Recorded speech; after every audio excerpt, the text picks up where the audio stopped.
You think the Odyssey is a monster hunting adventure? It's not. It was written for people who came home from war broken, numb, and afraid they'd never be the same. And almost every modern version of the story gets that completely wrong. The monsters weren't the point. The gods weren't the point. The journey wasn't even about the sea. And once you see what this story was really doing, you won't be able to watch any adaptation the same way. So in this video, we're going to do something different.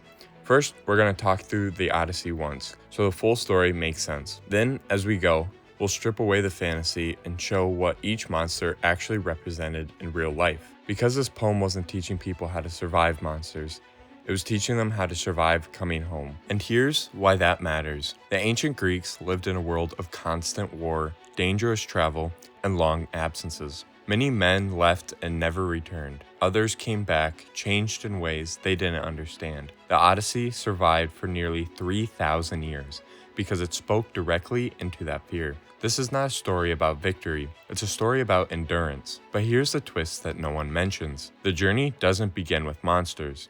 It begins with a mistake. After the Trojan War finally ends, Odysseus sets sail for home.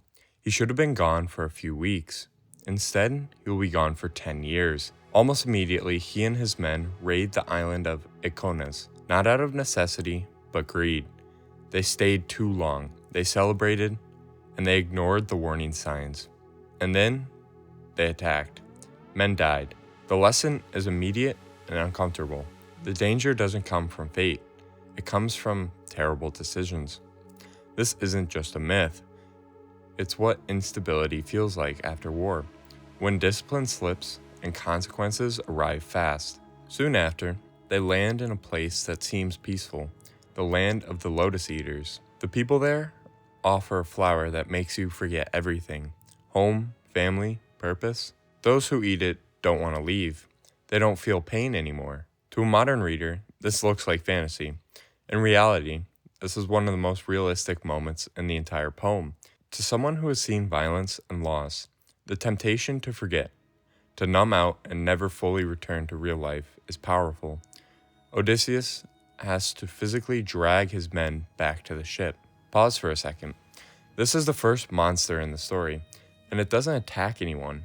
It just makes them stop caring. But here's where everything changes. On the next island, Odysseus meets Polyphemus the Cyclops, a giant with one eye who lives without laws, hospitality, or restraint. He traps Odysseus's men, eats them alive, and laughs while doing it. Odysseus doesn't defeat him with strength. He defeats him with intelligence, lying about his name, blinding him in his sleep, and escaping unseen. And then Odysseus makes the worst decision of his life.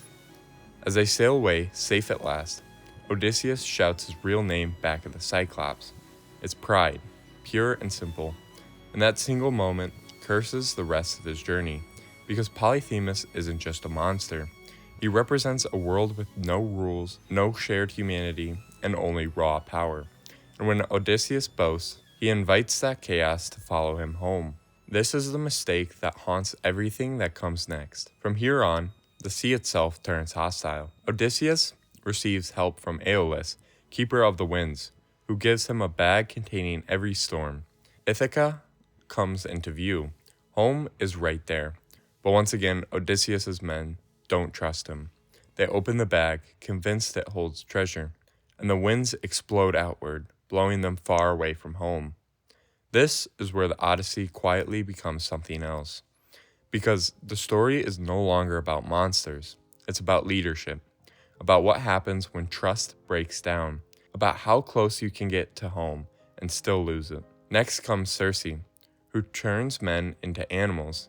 On the surface, it's magic, but look closer. Circe strips men of their humanity and leaves them content in that state. Odysseus resists her power, and she becomes an ally.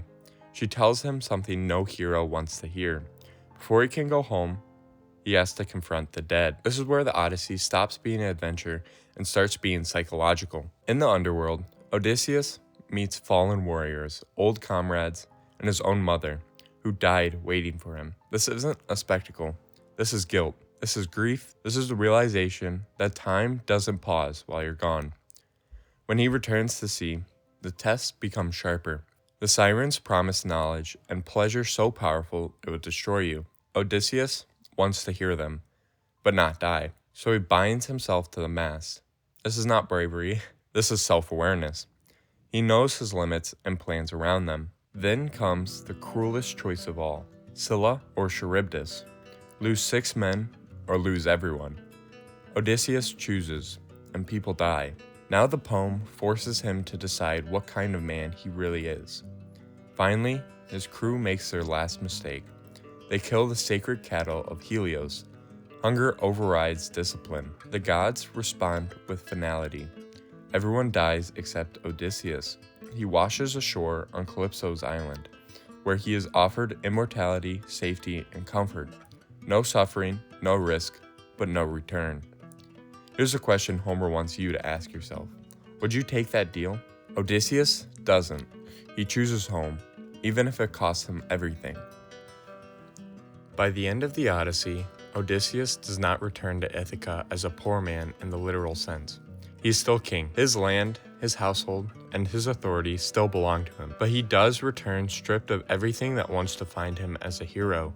His ships are gone, his crew is dead, and his war prizes are lost. The visible rewards of victory, glory, wealth, and reputation have all been taken away. That is why Homer has him return disguised as a beggar. This is not about poverty. It's about humility. Odysseus comes home with nothing to prove and nothing to display. He must rely on patience instead of strength, judgment instead of pride, and restraint instead of rage. Only after he demonstrates these qualities does he reclaim his place. And this is the final truth of the Odyssey. The journey was never about monsters or treasure, or even survival at sea. It was about what remains of a person after war has taken everything else away. Odysseus does not earn his home by fighting his way back into it. He earns it by learning who he is without power, without applause, and without gold. This is why the story endures even after 3,000 years. Not for what it shows us, but for what it quietly asks us to consider.